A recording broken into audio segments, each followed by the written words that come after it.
Good morning. Good morning. Hello, Good morning. Transaction Coordinator Hotline with your eXp New Jersey Mega Icon team. If you would like to speak with the next available transaction coordinator, press 1. Laura, is that you on the who's talking to the TCs? I hear my voice. I am, of course. It's hear your my voice. You can hear you. I was like, what Twilight Zone have I just entered? Oh, Lord. Good morning, everybody. Okay, so I was maybe 30 to 60 seconds behind, so I'm going to share that 30, 60-second idea with everybody else. And we'll go ahead and get started in just a moment.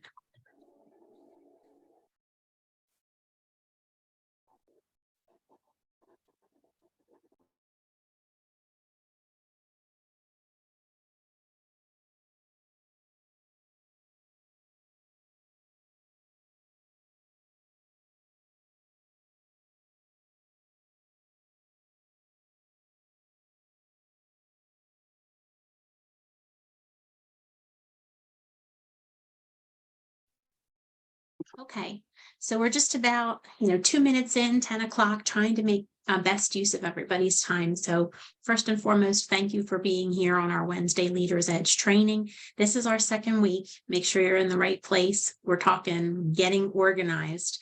If you're feeling like the world is a little bit chaotic, you got things all over the place, business has slowed down a little bit. So now's a really good time to take advantage of maybe a lighter schedule in certain areas and dig into some places where you're feeling like that chaos is getting too much power in your schedule and in your life, right? So last week we kind of kicked off the series talking about time and time management. Where are you feeling chaos around time? And where can we perhaps improve and minimize that chaos by leveraging technology and some time blocking strategies, right? So hopefully you came away from that finding something of value. Gail, you're not allowed to answer this question, but for everybody else, if you did have an experience, if you did go back in the last week and, maybe review how you're managing your schedule from day to day, give consideration to moving towards a technology driven calendar. I would love to get some feedback and hear what your experience has been and how you're feeling about that. If you're finding any confidence in moving towards technology. So feel free to unmute and share at any point if you do have something to offer. Along those lines, we're going to sort of take that thought process of minimizing the chaos. And today we're going to talk about people. And when I say people, I'm talking about our clients and our contacts. So that's where we're going to spend the next 60 minutes. Millie, are you ready to share? Have you had some experience managing your calendar this week? Yeah, I link KV Core with my Google. So all the tasks automatically pop up within my Google Calendar. I live by my Google Calendar. So everything pops up right there as a task. So I don't miss like follow-ups and everything. So that's definitely been a nice merge there. That's awesome. That's really, really awesome. And I honestly wasn't even aware that was possible to be able to link those two. So I think that's tremendous. And it does, having one place where you can go and manage your day and your to-do list. If you have to spend the first hour of your day just logging into, 5 or 10 different platforms to know what you have to tackle that day, it doesn't make it, a very motivating task for you, and you lose time. So the more streamlined you can be, that's a great, great tip. So thank you for sharing that. And I owe you a phone call, by the way. I haven't forgotten about you. Okay, terrific. So let's talk about people today, right? We hear all the time. I think we just about every week can tune in on our Production Mastermind Tuesdays and hear somebody, iterate the phrase, real estate is a relationship business. And it is. You are building relationships. You are fostering and building rapport with contacts, with people that you know, with people that you've been in business with previously, with people you've come in contact with personally and professionally, with the goal of, when possible, wanting to be able to offer them real estate services. It's about the relationship. But the problem is, if you haven't properly organized and sort of corralled who those people are, who those clients are, then how can you expect yourself to be successful in the space of fostering rapport and building relationship? Okay. So it's kind of like saying, I'm going to hold Thanksgiving dinner and I'm going to put the dinner on the table, but I don't go out and buy the ingredients that I need, right? You're setting up unreasonable expectations for yourself. So what we're trying to do today is address that a little bit and just talk through what are some actionable items that you can take away from this hour to go back to your business and hopefully implement, make some change, reduce some chaos, and then find traction in the relationship building component of real estate. Our mission, as it is every week, we're going to do this by leveraging technology. Let's make sure that we are giving strong consideration to how systems and automation can help us in this mission. Okay. Remember virtual brokerage for many of us, right? With EXP. And even if you're not with EXP, this is about how you're leveraging technology to demonstrate your capability, your credibility, and your overall sort of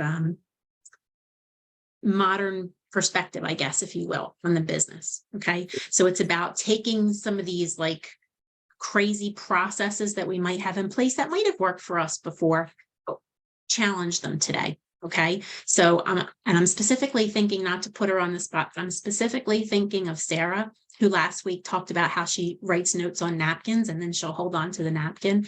We got to challenge that thinking today. Okay.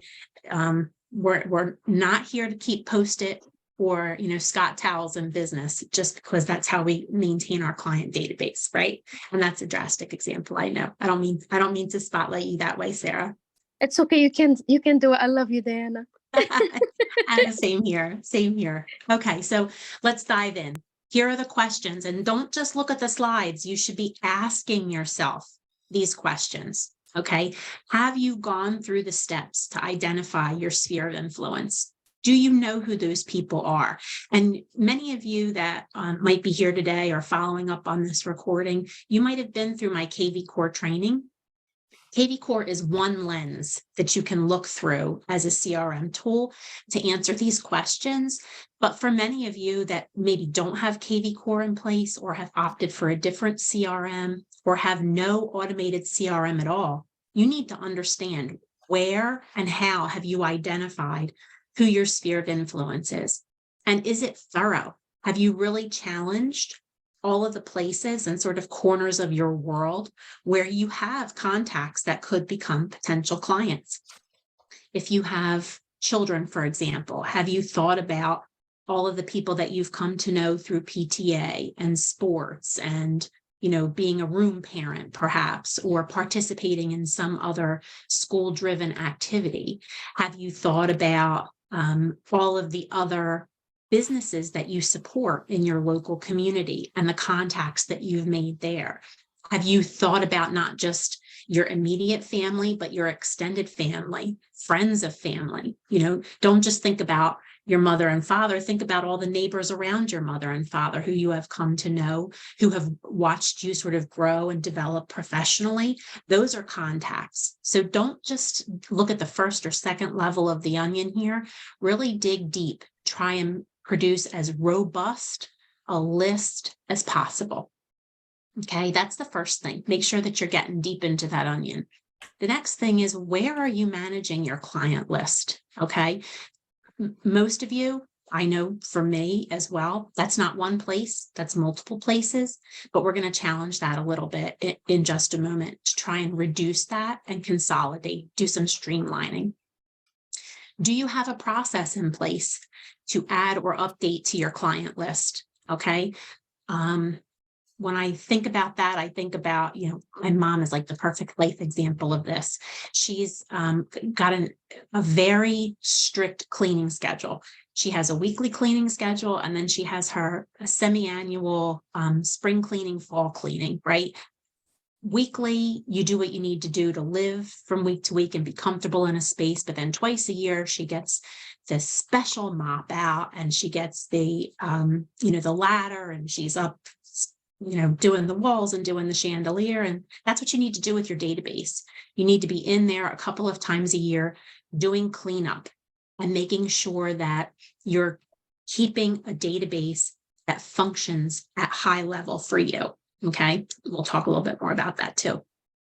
And then once you have all of this in place, now you've got to leverage it, and now you've got to take action on it. Do you make contact with your contacts? That's a legitimate question you should be asking yourself. Are you challenging what you're doing from day to day to be in contact with the people who might need your help and support? Okay, so let's talk about where are all the places that you're managing your clients right now. Hopefully, most of you have some sort of CRM or automated client database in place. Also, of course, you have contacts, clients, you're making friends, you're making connections through social media.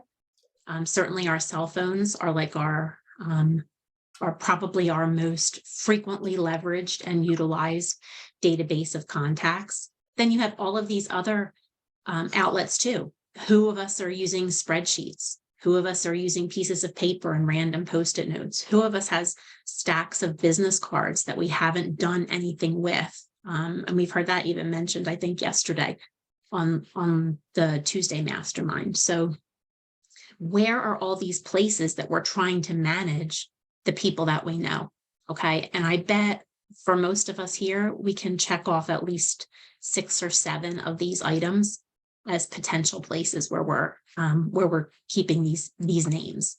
So my challenge to you today is, let's see if we can concentrate on these 3 components: managing your database, managing your social media contacts, and then managing contacts through cell phone. Does that seem like a reasonable approach? And feel free, if you have a thumbs up or a thumbs down, stick it in the chat, or if you want to speak up, if you have questions about that. I think it's impractical for any of us to expect that we can go down to one singular platform, that the only way that you're going to contact anybody in your database is by logging into KV Core, for example, and doing all of your phone calls, all of your text, all of your email through KV Core. So what I'm talking about today are sort of practical, real life strategies of how you can do some streamlining. So what we want to appreciate the thumbs up. So what we want to do is, how do you get the information from the spreadsheets, the business cards, about your open house rosters too? How do we get those things from those methods into a more regular, organized grouping with our database, and particularly our cell phone, I think is a big one too. Let's take a look at the cell phone. So here's an example of something that you might do. And I'm wondering if anyone actually leverages notes in any consistent way now. And if you do, I would love to hear maybe some strategies that you can offer, some suggestions too. But let's give focus to how we are maintaining our contact in our phones. Are you just using your phone for name and cell phone number? Are you adding email to the contact information? Do you take notes or make notes about your particular contact? For me, what I love about notes in my phone is that I'm finding my memory has sort of diminished a little bit. And I tend to forget names a lot. Not in this case, if we look at my example of Jane, I don't forget Jane's name, but I am not very good at recall with, say, Jane's dog's name or Jane's kids' names, or maybe what the ages of her kids are.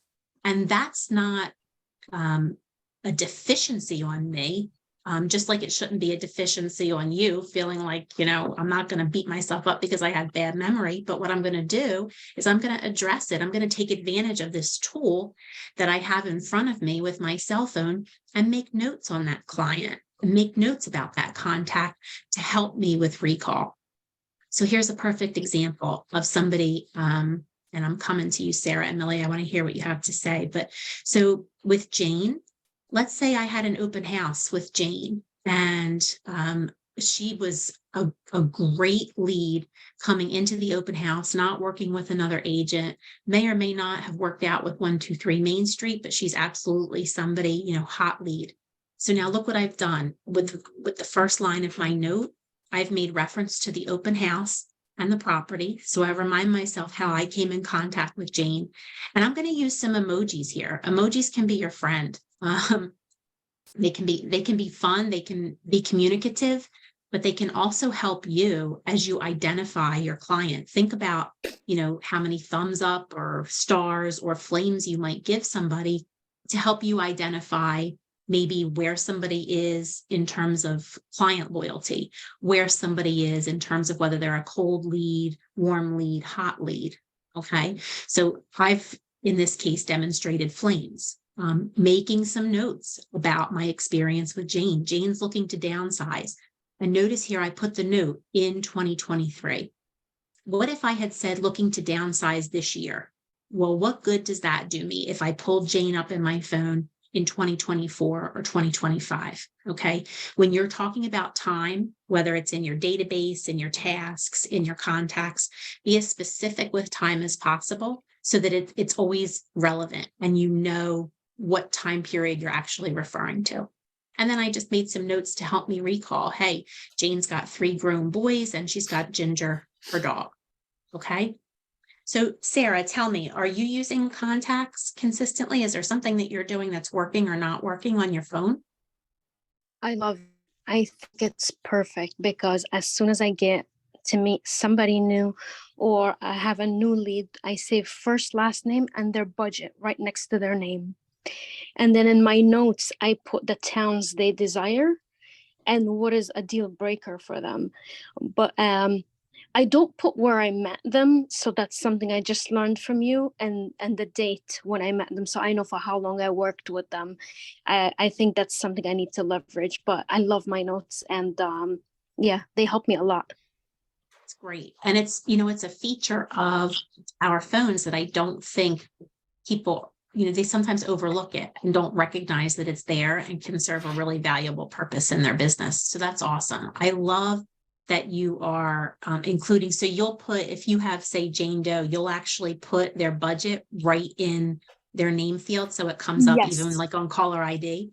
Yes. So it's funny because one time I was driving in the car and I had this client, her name is Miriam, and then her name was coming up with 900K. And my husband was like, stop the car, pick up the call. That's fantastic, Sarah.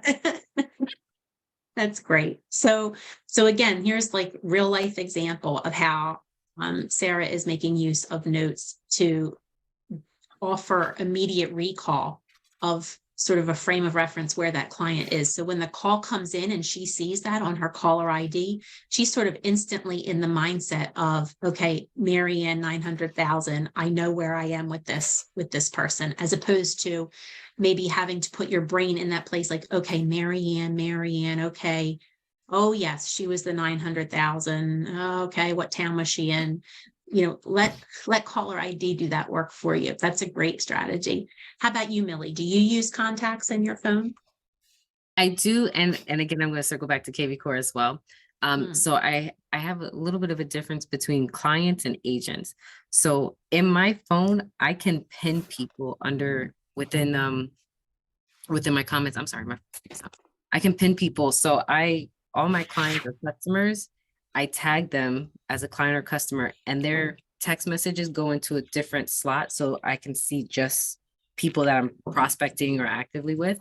And they also have a different ringtone and they also have a different text tone so that when they come in, I know I need to immediately address it, versus agents, when I hear their buzz, I know, okay, maybe I can get back to them a little bit later.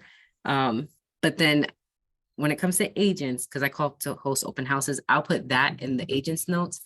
But for clients, I use KV Core because I feel like I go all over the place. So KV Core I really do use for the clients, all the notes and everything like that. Plus I have the app. So those different bings definitely set me off because then I'll know, you know, get on this lead or not. And then the notes come more so with the agents. But I think I might have to start changing the names on the clients so that I can remember some things.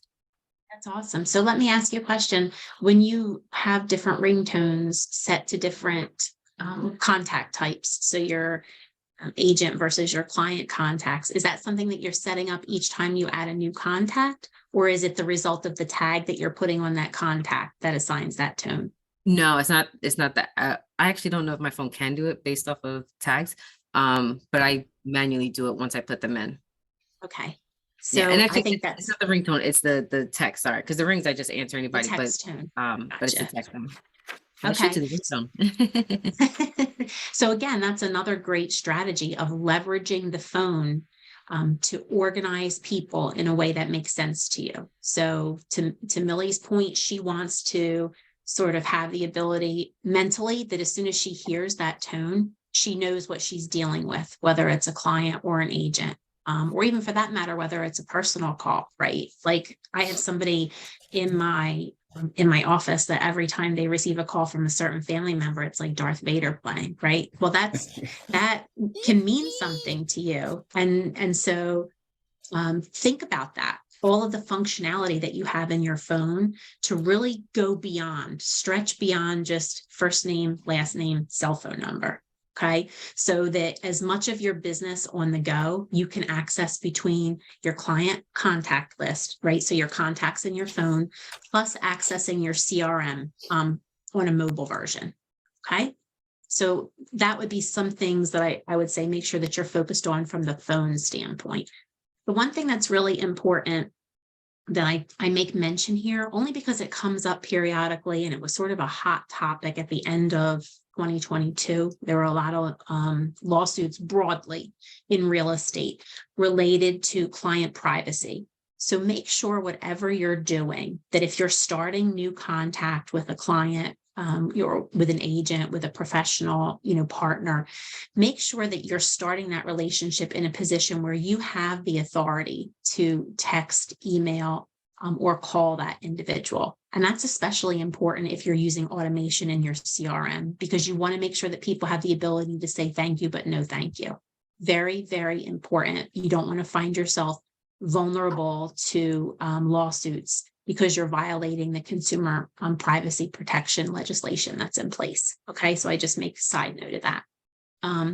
The other thing that I'll mention, because it's going to come up a few times here today, is what are you doing to categorize hashtags if you're in a KV Core mindset, but what are you doing to categorize your clients in ways that make sense on how you contact them in the future? And we're going to dive into that a little bit more in just a minute to really give you some examples of what I'm talking about there.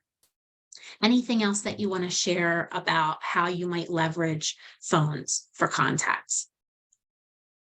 Okay.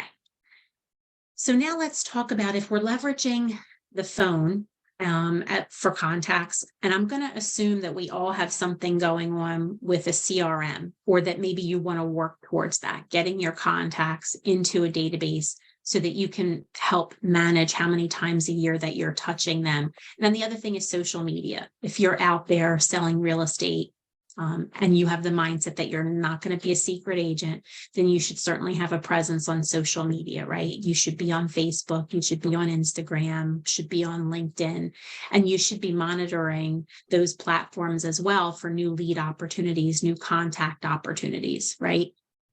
Outside of social media, where you might be posting every day, multiple times a day, let's talk about other ways from a goal standpoint that you might be reaching out to your contacts. So again, here's the two-prong action approach that we're taking here. The first thing is, how are you organizing your people?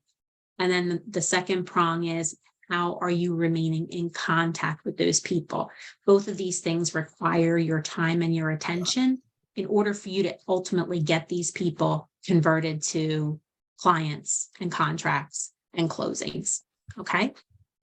So let's say, in terms of goals, let's say that you have a goal of touching each client 20 times a year, which might at first glance sound like a big number, but let's break it down. Let's say out of those 20, that maybe once a month, I want to email every contact in my database. Okay, that's easy. Once a month is quite frankly, really very easy. It's not something that you're asking for weekly or daily.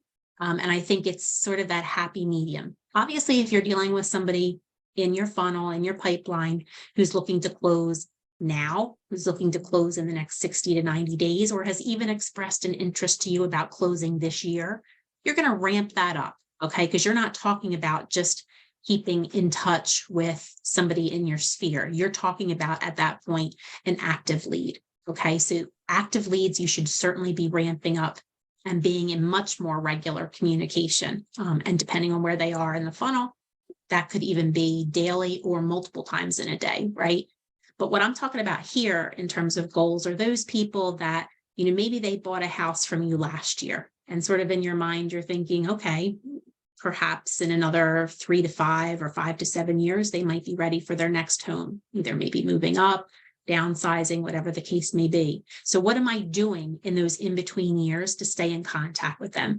When I say goals here, that's what I'm talking about, okay, is the goals for those people. How do we make sure that in those in-between years, they don't forget that you not only serviced them last year and brought them to a successful close, but that you're going to be ready for the next transaction as well, okay?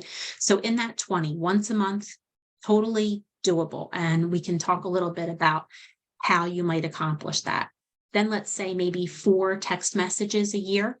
That's only once a quarter. Again, manageable. And then phone call. Again, let's aim for once a quarter. So here's how I might break out my 20 contact points, my touch points over the course of the year, having that goal. And then the other piece of that is when I think about the process for connecting with each of my contacts, how much of that am I going to leverage automation and how much of that am I going to do manually, right? So let's talk about that for a minute, because when you talk about automation, that's where you need to be well organized with your database. That's where a program like kvCORE, or for those of you who might be on Chime, for example, or some other platform, that's where the automation and the muscle there can work for you. But for some of you, we've had this conversation that campaigns are a little bit intimidating, or they may not serve all of your needs. But despite that, you don't have to go all in with campaigns. You can still leverage automation to send one email a month to different groups of clients. Okay, so let's tackle that a little bit. What do I mean by that? If you're organizing your clients in meaningful ways, then when you go in once a month to your database, to your CRM, and you say, okay, I'm going to draft my emails for the month of March, whether I want to do a market update, whether I want to just reach out with what's going on in the community, whatever I want my email messages to be, I need to start with a database of clients that are categorized in ways that those messages are going to mean something when they're received by my contacts. Okay, so let me give you some examples here. If you think about the type of client that you're working with, there's the obvious, and any database is going to give you the ability to identify clients as buyers, sellers, landlords, any of those, all of those, and so forth. But what about giving additional categories? What if you have somebody that specifically works in the investor market and is looking for investor properties? What if you have somebody that's specifically working to upsize or downsize, and you want to have them in mind with certain messaging, like certain messaging throughout the year? What if you're dealing with older clientele that might be interested in the 55 and over community? What if you have somebody who's interested specifically in condos and townhomes as opposed to single family properties? Okay, so type of client, think beyond the obvious and consider additional ways that you might categorize your contacts.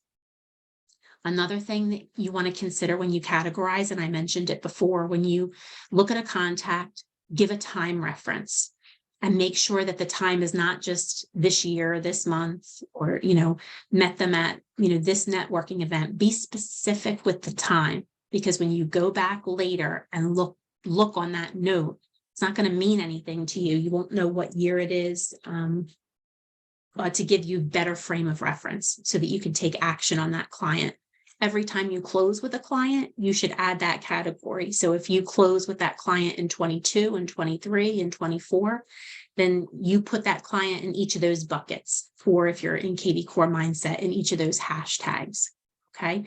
The other thing too, it's great to put people in a category of when they purchase their home, set them up for a home purchase anniversary. That's another great way to manage time, because down the road, you can easily send a happy anniversary message to anybody who's coming up with a home purchase anniversary in that month. Okay. I think I kind of, from a home purchase standpoint, I like celebrating that anniversary maybe a little bit better than birthdays. That's just me personally, because I think sometimes we don't have consistent information about birthdays to be able to really fully perform that touch. But I think obviously you're involved in the transaction and you help with a home purchase or a home sale, so that you can make note of the anniversary and then take action on it every year to celebrate it. Locations where somebody's interested in buying or selling, where they live now, documenting those towns as a category type. Touch types, and I'm coming to Sarah and Lynette. I'm coming to you in just about 60 seconds. Touch types. This, I'm reminded of a presentation that Mary Maloney gave last year when she talked about the different types of consumers and how they prefer to receive information. You're going to have clients and contacts that are very analytical in nature and will love getting statistics and graphs from you. But then you're going to have other clients and contacts who want nothing to do. They're going to open your email and they're going to see a bunch of statistics and they're going to be turned off. It will mean nothing to them. It will not inspire them or motivate them. And it won't serve its purpose, right? Which is you delivering value and building rapport.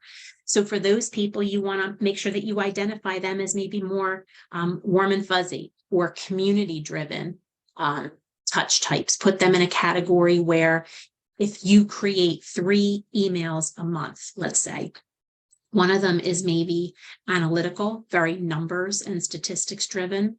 Maybe one of them is very community driven. What are things, and let's say we function in one particular town or one particular segment. So maybe I do a lot, I lean into my local town here in Marlton. Maybe I do a lot in Marlton. So my analytical email might be all about statistics for sales in Marlton.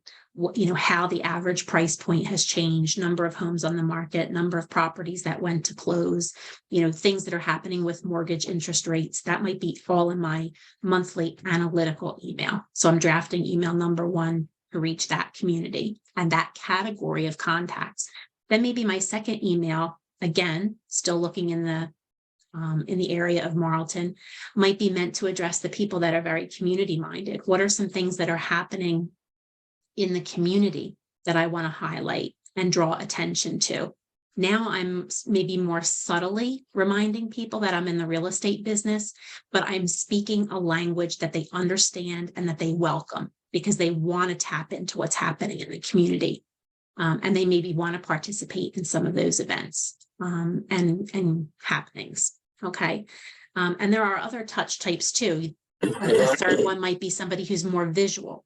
So maybe for that person, you might sort of find that blend where it's not as so much about community and local events, but it's not analytical. Maybe it's something in the middle, how you prepare your home for a resale, or maybe some of the things that you're seeing in the resale market trends that are happening with roof repair or, HOA issues or challenges or, whatever the case may be, but maybe sort of finding that middle ground. But it's about understanding the recipient type, the contact type that makes the communication meaningful. Okay. And then when you're taking action every month on those clients, you're doing it in a way that reminds them who you are, what you offer, but gets them engaged.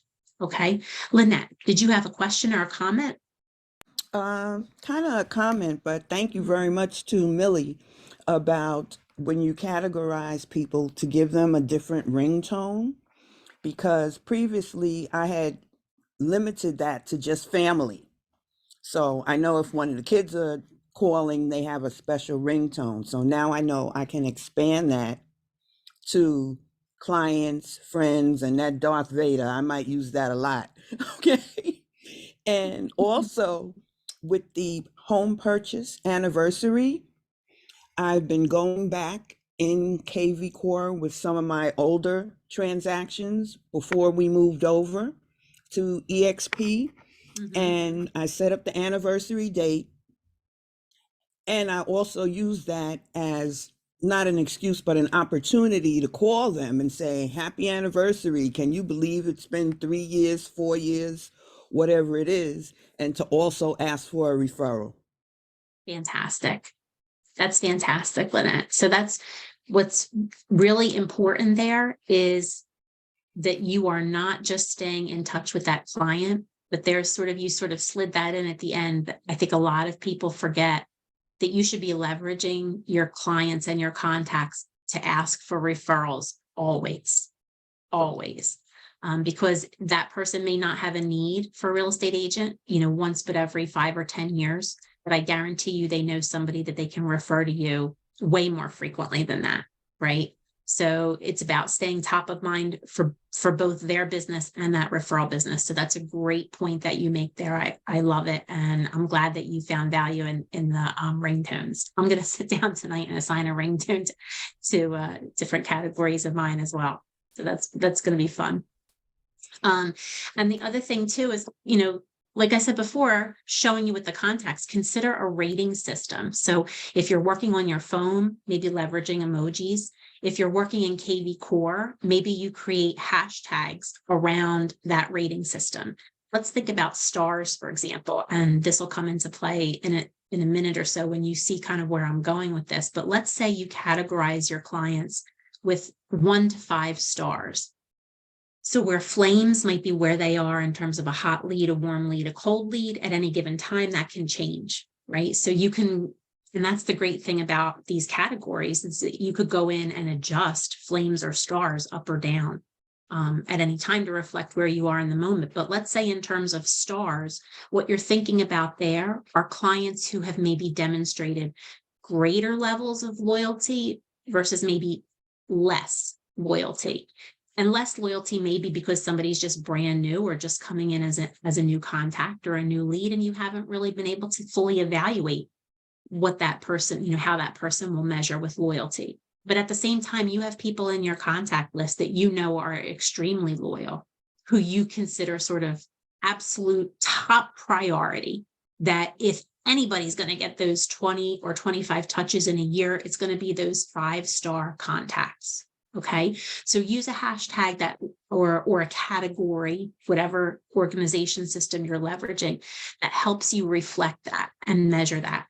Because when you have pockets of time to make contact with people, you can pull reports based on those 5-star, 4-star, 3-star hashtags or category labels to help give you your to-do list for the day or the week, in making sure that those are the people that, if you only have a half hour, if you only have an hour, if you only have $100 or $200 to spend this month on staying in touch with your contacts, then those are the people that you're going to prioritize. Okay. So here we go along those lines. And Sarah, did you have something I saw? And Michelle, let me get to your comment too, because I saw that Michelle dropped a comment in the chat about being able to, and I appreciate, because I love Michelle, I know you are really embracing of technology. So the campaigns do not intimidate you. And I love that you're not afraid to go in and modify or tweak campaigns so that they are more relevant based on the way that you're grouping or categorizing your leads. But that's what's great about the technology component of all of this when you're organizing people. If this here is as comfortable as you get, then okay, let's make this work for you.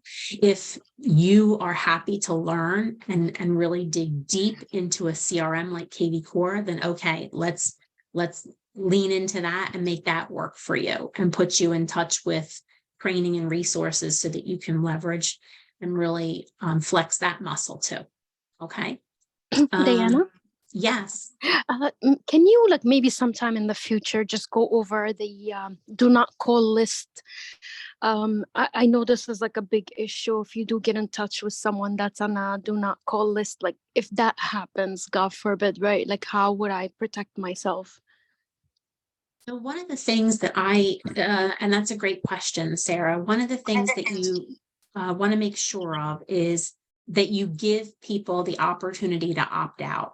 And that's why I strongly encourage that you're using a platform like KV Core, an automated CRM driven platform that does easily give people the ability to respond, stop to a text message, to pull out of text messages, or unsubscribe to emails. Okay.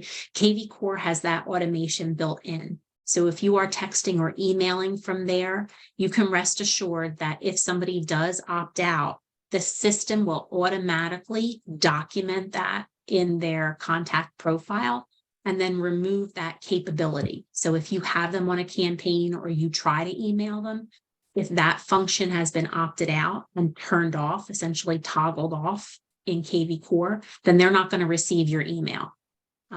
So that's important. The most important components in protecting yourself are, number one, making sure that to start with, you are demonstrating how you received that contact information so that you can demonstrate that you haven't circumvented somebody's privacy. So if you purchase that information from a list, for example, like if you did RedX or a similar list, or you did like Mojo Dialer or something with a dialing service, that you demonstrate that you started with that service or that function or that subscription to receive that contact information. And then that you, number two, built processes in place to allow people to opt out. And number three, when they elect to opt out, your process has to react to that and respect the request of the consumer. Those are, I would say, like the three most important components in addressing and managing the do not call and the privacy protection laws. Does that help clarify a little bit? 100%. Thank you so much. Yeah, sure. And Michelle, to Michelle's point too, you'll get notification if you do try to email them, and you should be able to see that. It should be very transparent in KV Core when somebody opts out of text or email. Okay. All right, great. So now let's circle the wagons. We're going back to time blocks. So if you were with us last week and maybe you were a little bit like, oh boy, here we go. We're building off of that.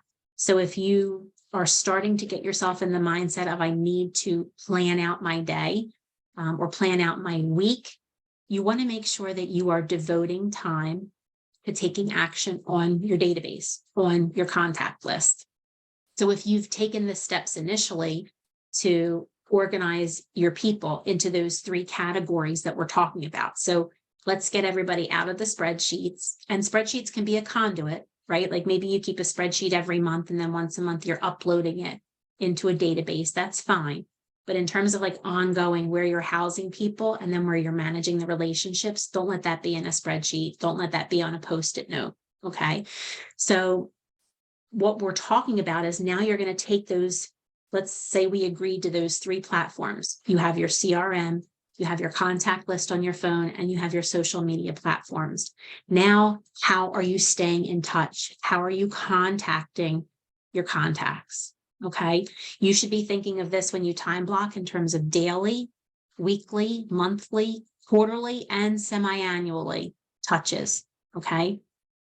Daily, devote some time if you can every day, or at least 3 to 4 days a week, if not more, to making phone calls. This is important because calls are something that will very easily slide down your priority list if you let it. Okay. It's a very important component of how you stay in contact with your clients. This is different from cold calling.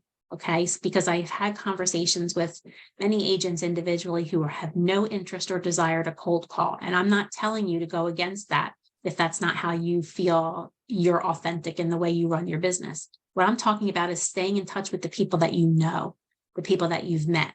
So think about how you can make daily calls either from any of those sources, whether it's somebody that you've met online through social media, whether it's somebody that you met at a networking event as a follow-up that just came into your database, or it's a client or potential client. Maybe you got a heads up at church on Sunday that, Great Aunt Edna might be interested in selling her house. Well, Great Aunt Edna should be on your call list today.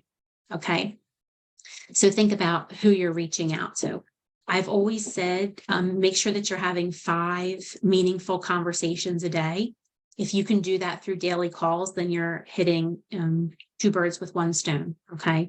Not only are you having meaningful communication that helps your business, but you're doing it with people who can potentially bring you commission, bring you income. Weekly review your contact list. The best way to stay on top of the contact list and not have it overwhelm you is to devote a little time every week to managing it, to cleaning it up, to removing duplicates, to going back and reflecting on things that you did this past week and putting notes in your phone.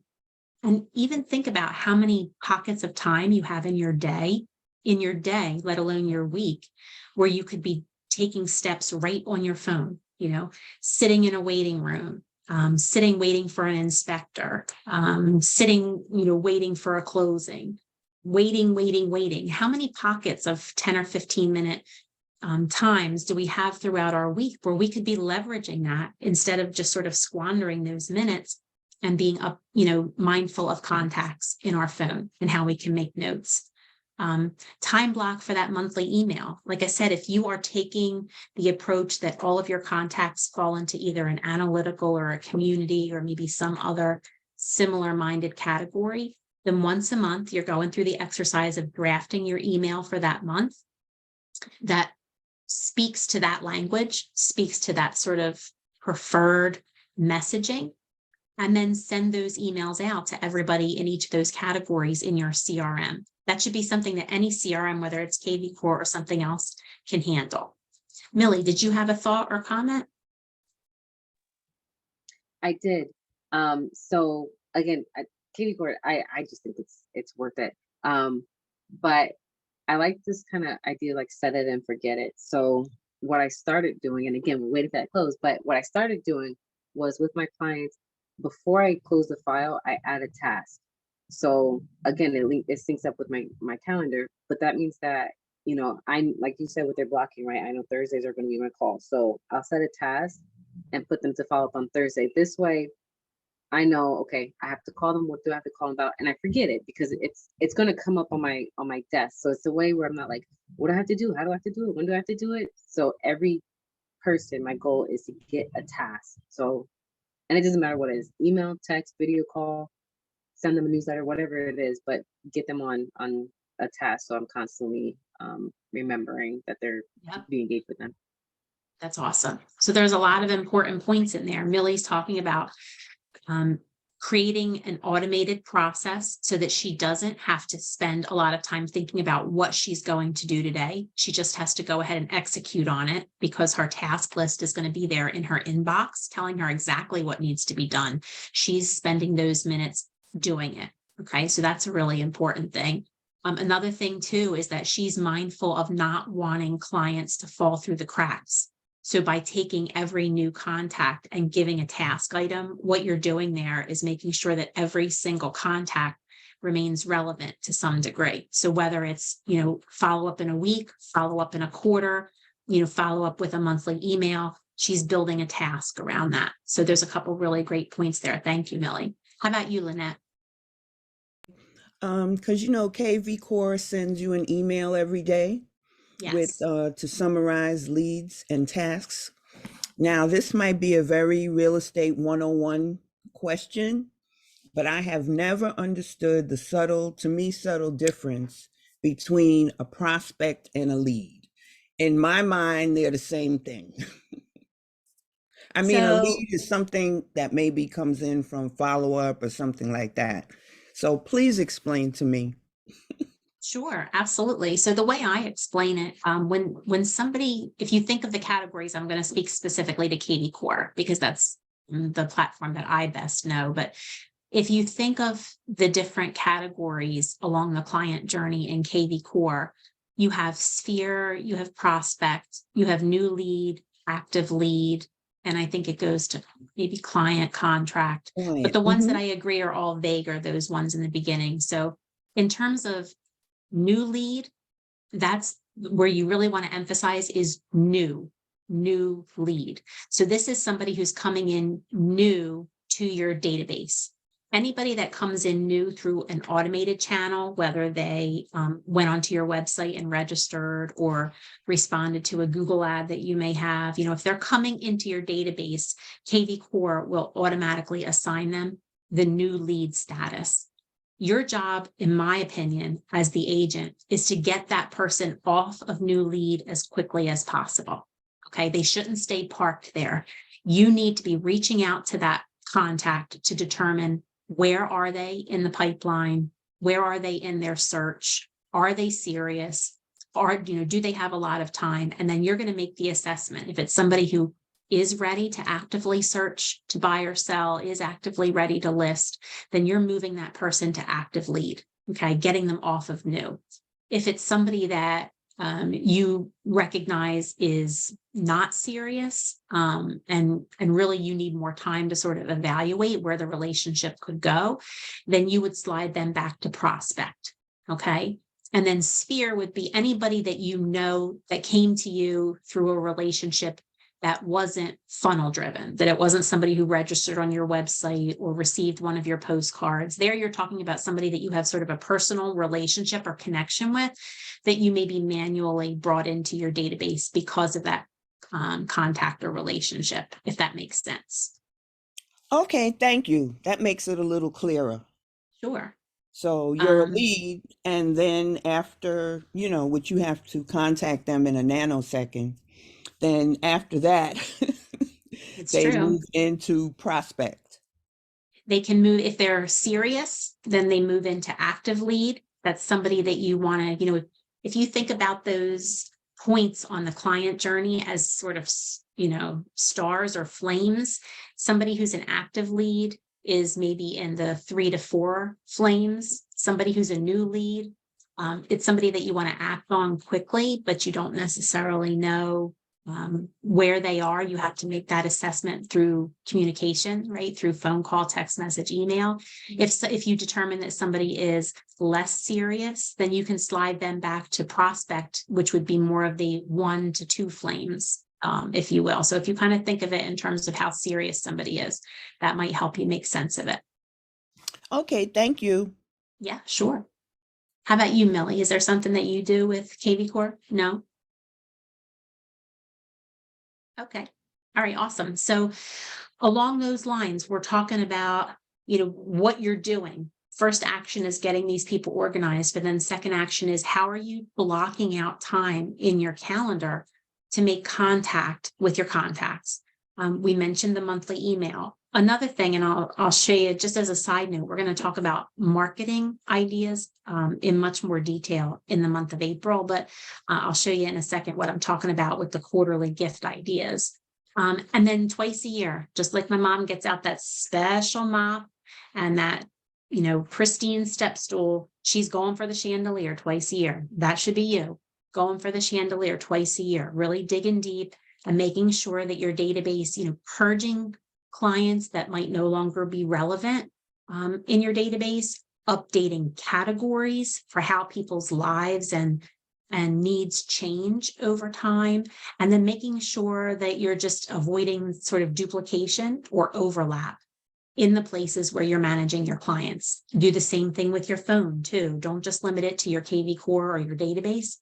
Do the same thing with your phone, merge contacts, clean up contacts, update notes, whatever you can do twice a year to really go that extra level. Okay.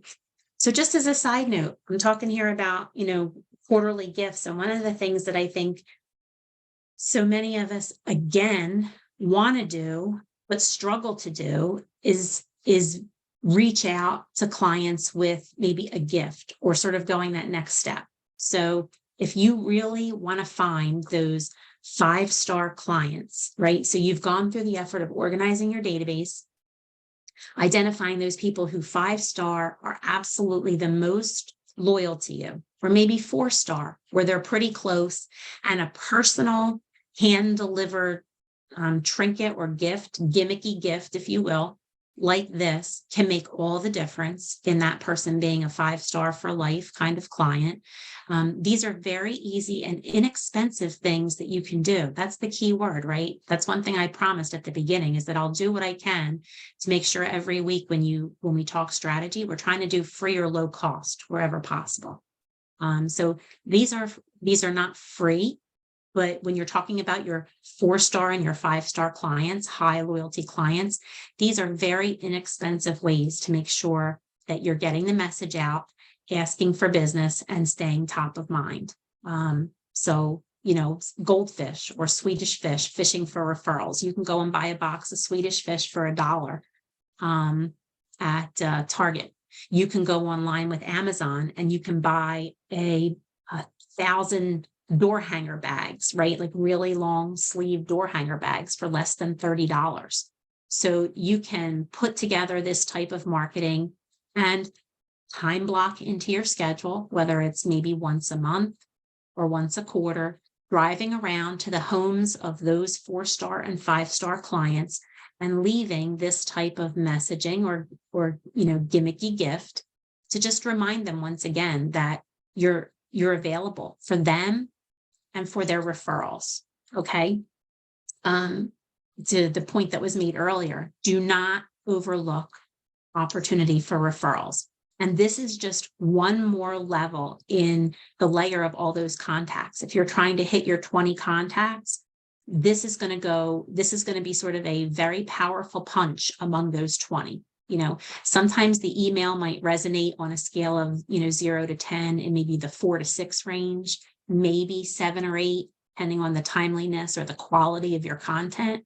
But something like this, where you've taken the effort to personally deliver it to someone's home, is going to score much higher on that scale in terms of, memory, recall, impressibility, and credibility.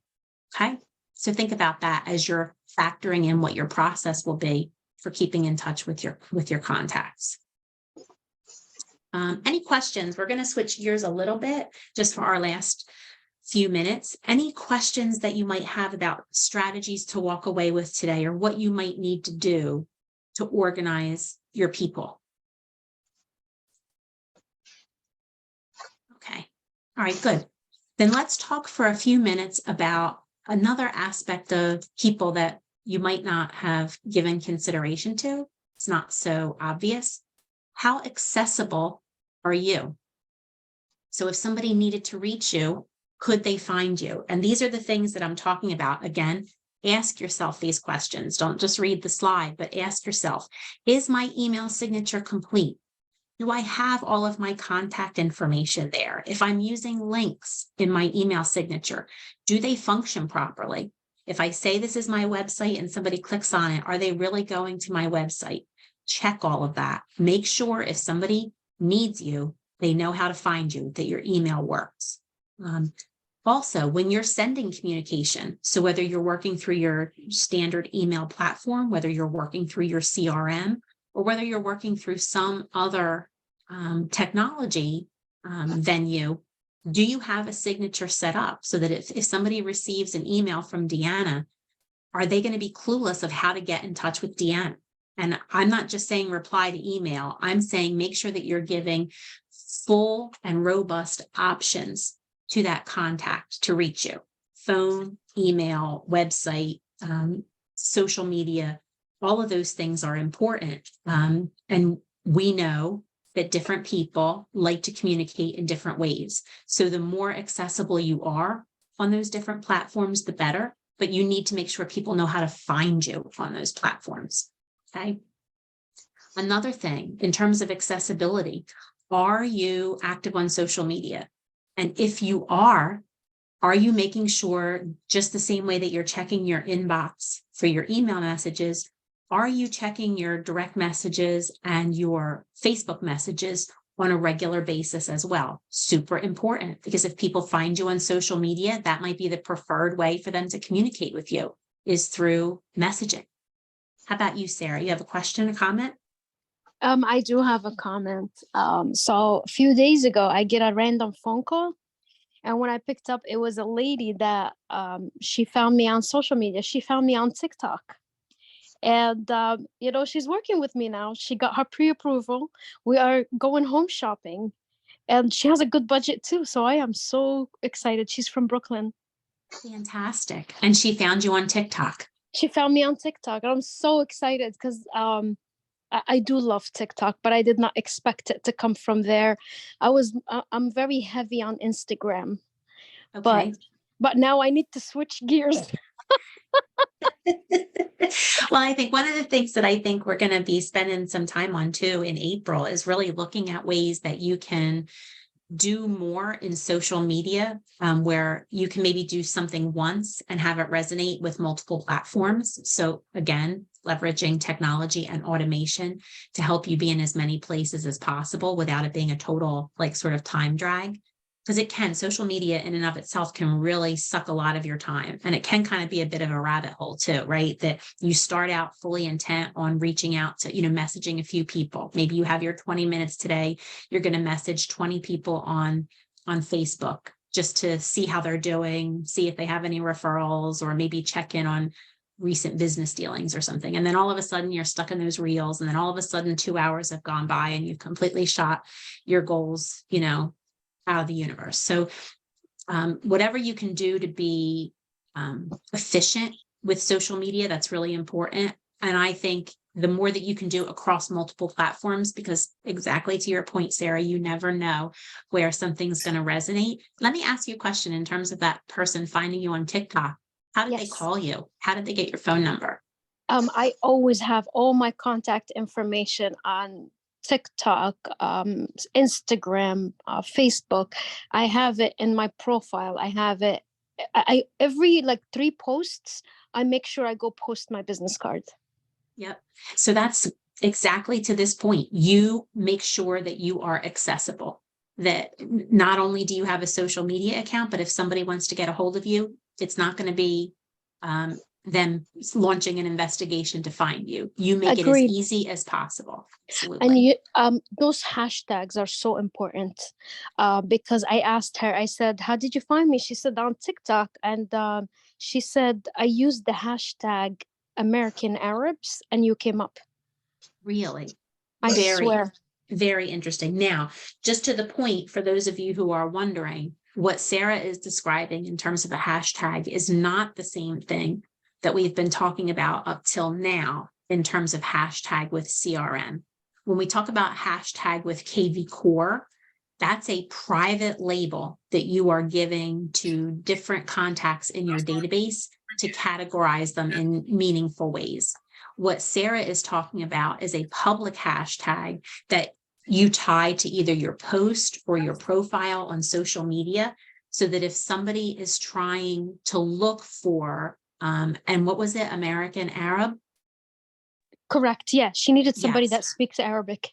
So if she's putting that hashtag on her post, from a social media standpoint, what that means is that if somebody goes into, say, Instagram and does a search for American Arab, it's going to come up and look for that hashtag on any posts across that entire platform and deliver a feed to that consumer of all matches for that hashtag. So to your point, Sarah, absolutely. When you post on social media, and we'll talk about that in the coming weeks about, when we tackle ways of getting organized on social media, hashtags to the public are also very, very important.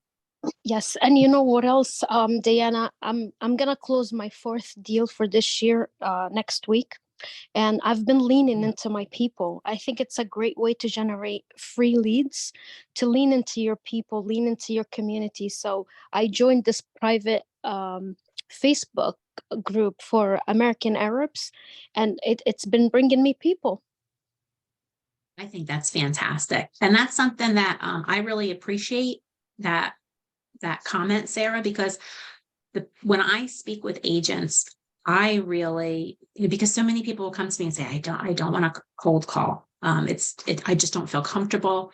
don't feel like it's genuine for me or whatever. There are people who absolutely love it and could sit and would subscribe to a dialer service and just sit and bang out calls for an hour a day, 2 hours a day.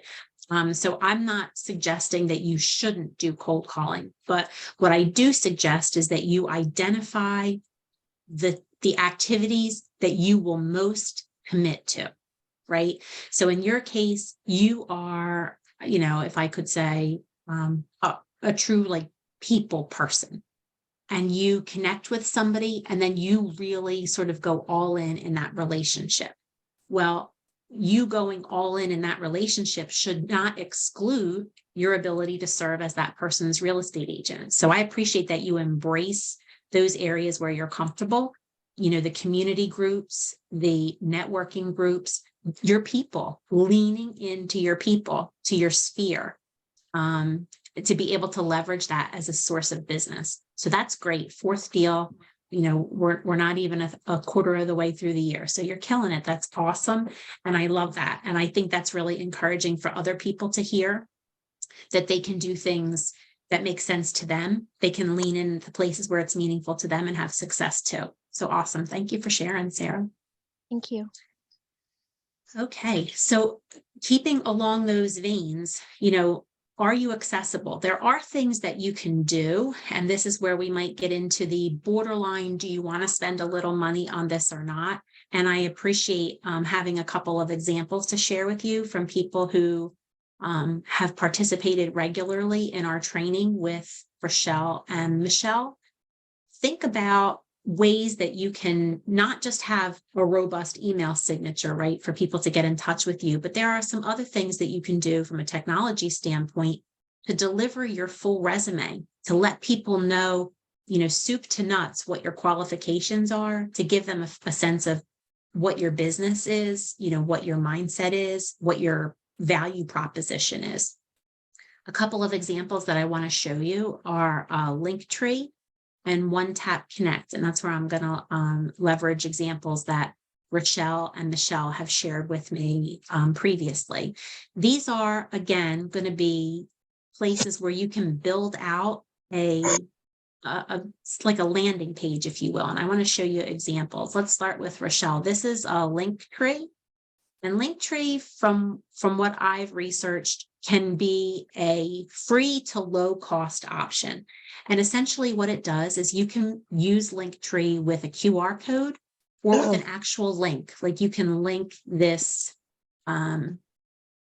URL to your social media accounts, to your email signature. You can post the QR code on your postcard mailings, on your open house flyers, you name it. But what it does is it takes people to a place where they can learn more about you, where they can understand more of what you offer. So here's an example of one from Rochelle with Linktree. And then I want to show you another example for Michelle. Michelle uses One Tap Connect. Now, I would say between the two, with Linktree, you're talking about a 0 to low cost.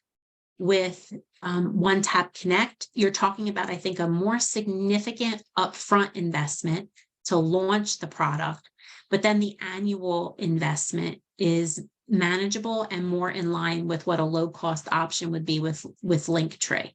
But let me show you. So for Rochelle, you have different options where she can identify what each of these buttons is. She can customize it.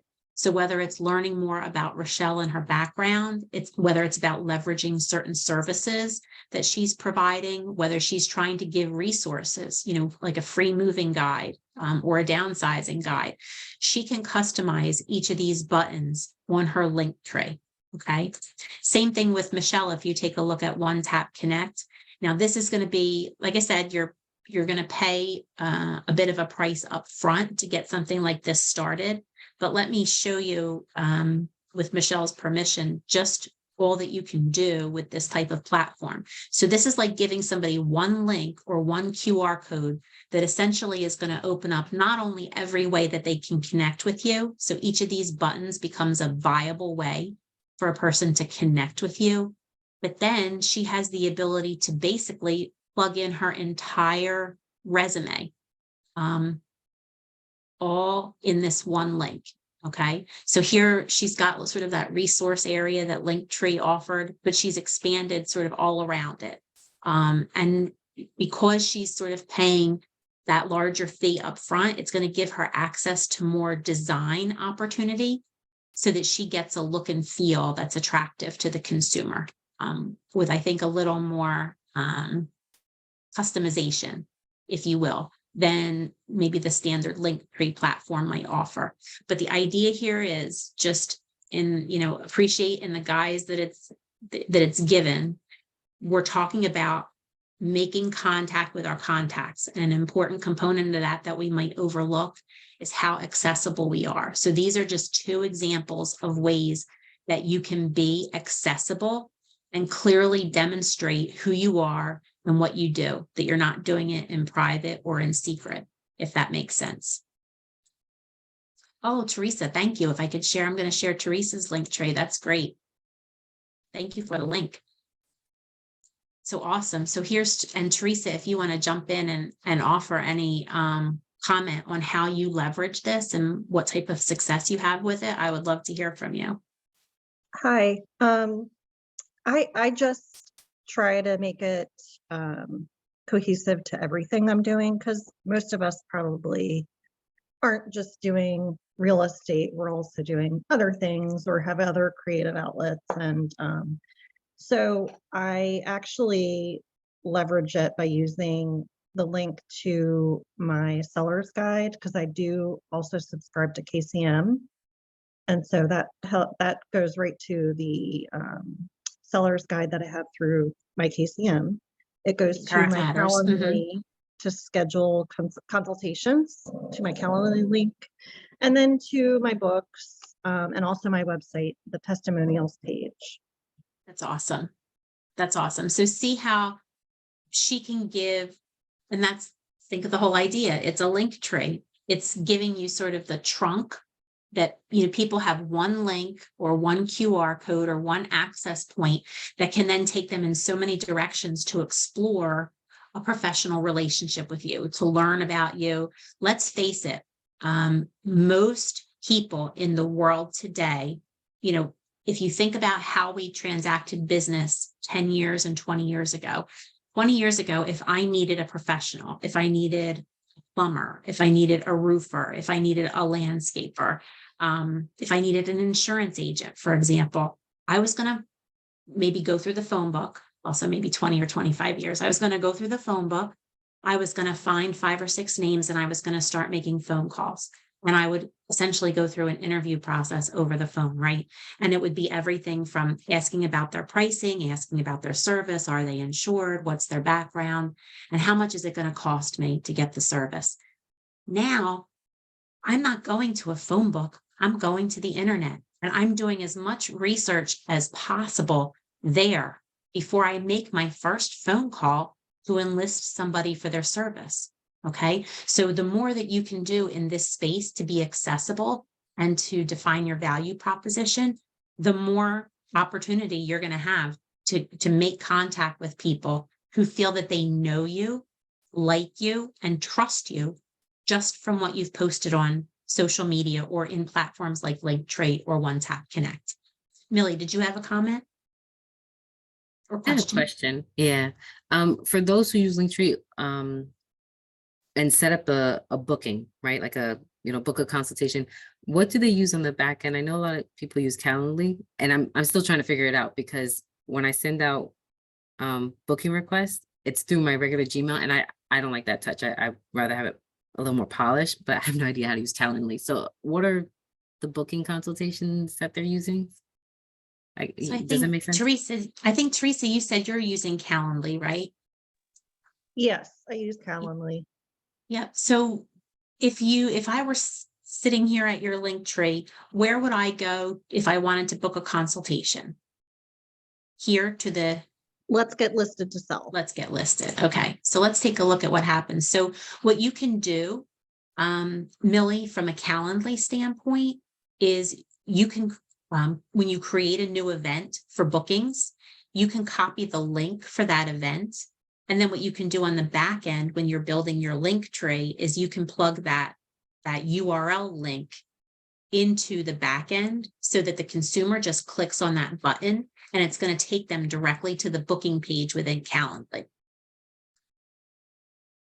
Am I misstating that experience, Teresa? Because that's No, you're correct. Yeah, Yeah. it's so the way I understand it is it's integrated with Calendly. It's one of the add-ons or something. okay. Yep. So I do have a paid account with Calendly, and I think I mentioned one of the big reasons that I do it is because it's got Zoom integration so that so people can automatically at the time that they book request a Zoom meeting, and Zoom will take care of getting the meeting set up and emailing everybody with the Zoom details, which I love. So this is going to be the same idea. You can take that link for your Calendly, you can stick that in your email signature and you can rename it, with something like, let me see if I can show you real quick.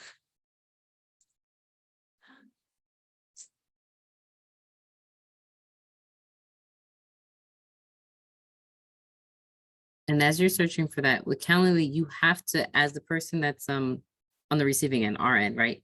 We have to preset times for booking. Like we have to have slots that are designated to filter that, right? In terms of Calendly, you can do it a lot of different ways. I definitely encourage that you do time blocking and limit the times, because what you'll want to do. So let me take a step back. Let's say that you want to make yourself available for consultations for either, let's say, first-time home buyer consultations, right? You don't want to just have an open-ended calendar where anybody can book at any time, especially because you have competing demands in your life. And so what you want to do is make sure that you identify those times that you're going to set aside to be available for those consultations. And then what I do separately and manually right now is I bookmark those times in my calendar as being reserved for Calendly. Because I don't want to end up forgetting that I made myself available there and find myself in a double booking situation where I schedule something and then somebody also goes into my Calendly and leverages that automation to book an appointment, right then and there, front and center. So yes, you definitely want to limit the booking opportunities to something that's practical that you can sort of commit to. And then you want to make sure that you avoid the possibility of, like I said, double booking. But let me see if I can possibly show you this. So quick question, because that's what I was trying to do with my Calendly is link it up to my Google Calendar or my Outlook so that I wasn't double booked, and I was getting double booked left and right. So you actually just it doesn't sync up that way, does it? I have yet to find a way that it will automatically sync up. So I do go in and manually put those blocks on my Outlook calendar, and I just literally call them a Calendly block. And if I see that those times come up and nothing is scheduled, then I make sure that I take advantage of that in some way, that I have all right, now what do I do with these 2 hours? That's never a problem, but it's about, all right, how can I efficiently make use of this time where I didn't have a booking? Gotcha. Thanks. Yeah, but if I do come across a way, I will absolutely let you know, because that is a bit of it takes a lot of time to do that and to manage it. But here's an example with if you're using the Calendly link. So when you're in your Calendly account, you have a link to a booking event. You can go into your email signature. This happens to be, I'm in Outlook, I'm in Office 365, but there's going to be a little button like this to insert a link. It's going to look like a chain link fence kind of thing. If you click on that, what it will do is it's going to give you a place to plug your link, your actual URL link. That's what would go here. And then it's going to give you the ability to name it. That's what's going to show up in your email signature. So if you wanted something like in my case, I'm using Let's Connect. Okay. So if you wanted something sort of catchy or personal or customized to you, that wasn't a clunky looking link, that's how you would go about and do that. I hope that answers your question, Millie. Thank you. Sure. Well, that's awesome. So I appreciate you, Teresa, being able to give us a little bit more education and just another perspective too on how you're making Linktree work, because these are pretty easily, readily accessible tools that I think certainly in the case of Linktree, Michelle can maybe comment on One Tap Connect, but I think it's a relatively short learning curve. Like, I think that you can put something like this together without having to feel like you got to read through the encyclopedia to get there. Yeah, One Tap Connect is similar. I can add more links to that and do a little bit more. I just haven't. And it's $349 for the initial setup, and it's $100 after that. But they maintain the website, whatever I send to them, and they do it all. I just tell them what I want, and they'll do it. So you're talking about, I think in terms of Linktree, you can be like from $0 to maybe $10 a month, maybe a little bit more. As a point of comparison. So when Michelle says $99 for the year, that $99 is very comparable and totally in line with what it would be $10 a month for Linktree. But I think where you want to be prepared for is that sort of initial investment, but you're getting the benefit of One Tap Connect's technology and support to fully build this out for you. Yeah, and I also have a keychain, so I can my keychain just taps to someone else's phone and they instantly have this. That's really awesome. And that sort of leads me to the other component too. So thank you for that segue, is not just being able to leverage tools like this, where you have essentially your entire website or your entire resume in the form of one shareable link. But there's also this other component that we've talked about a couple times. It's come up on the Tuesday Mastermind too, is leveraging a digital business card. Do you want to invest in, just having one sort of Mac Daddy business card that you can take around and have people scan from their cell phone to automatically have your contact information? I tend to agree with some of the other opinions that I heard, that I'm not ready to fully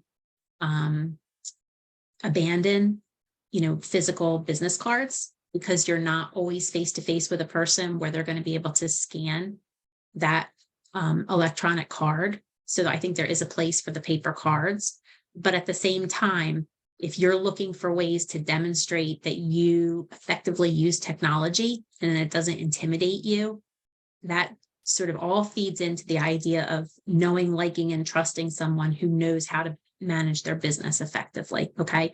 So I threw a couple popular, these rate higher on the scale. If you do a little research online, there's Blink and Popple. And to the point where, like Michelle is saying, she has a keychain that somebody can scan the keychain.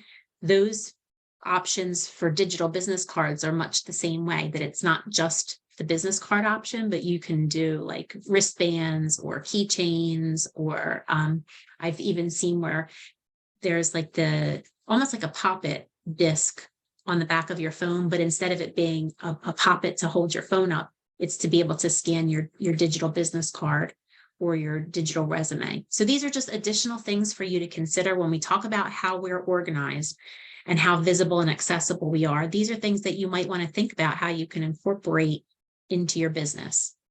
So does anybody have any questions, comments, thoughts, feedback on any of these? Thank you. Yes, agree with digital and paper cards. Anything that you maybe want to explore a little bit more, or do you feel like you're coming away from today with action, with a plan of things that you can do or take away from this that you might incorporate into your business to eliminate some of the people chaos you might be feeling right now? Okay. Definitely. Good. Well, that's good. That's the point. That's the goal, is that. So again, just going back to where we were to start, do you make contact with your contacts? First and foremost, what action are you building into your schedule through time blocking to pay attention to your contacts, to update your phone with information that to keep it top of mind? How are you rating and categorizing your contacts to make sure that you're hitting whatever your goal is, your 12, 15, 20 contacts a year? And then what plan do you have in place for actually acting on those tasks, right? For completing those tasks and getting the job done to make that connection. If at the end of the day, you're not making connection, then what you need to do is sort of put the brakes on whatever is happening right now in your business and start working backward to figure out where you have your break, where things are going wrong, and where your system or your process or your method of organization is failing you, because it should absolutely be working for you all the time. Okay. And helping to make this about the action that you're taking, not about defining the action that needs to be taken. Okay, so hopefully that gives you some insight and gives you some sort of food for thought going into or concluding our second week of training. Next week, we are going to cover paper. Okay, that's the next big one. And believe me, there's still a lot of you out there that feel the need to walk around with paper files and paper. And I'm not going to make any comment. Just look behind me. Okay, we don't all eliminate paper, but we're working on it. So I look forward to tackling some of that with you next week, continuing to move ourselves into the technology realm to get out of the chaos. Don't forget on Friday, if you haven't, I hope that you'll join us for Wellness Edge. Giselle will be joining on Friday and leading the conversation about meditation. I'm super stoked about this one. I might even put some yoga pants on for it because I get to turn my camera off while I do it. But I really am excited to hear from someone else who leverages meditation in their world to think about ways that I can leverage it in mine. So I hope that you'll join us Friday at 9 a.m. If you found us through the link today, you're going to use the same link to find us on Friday. And I look forward to seeing you then. If there's something you need, or if I can help you in any way, you'll reach out and let me know. Okay. Thank you all so much. Everybody have a wonderful day and get at it. Go do some database organization. All right. Have a great rest of the week, everybody. I'll see you Friday morning. You too. Thank you. Thank you. Bye-bye.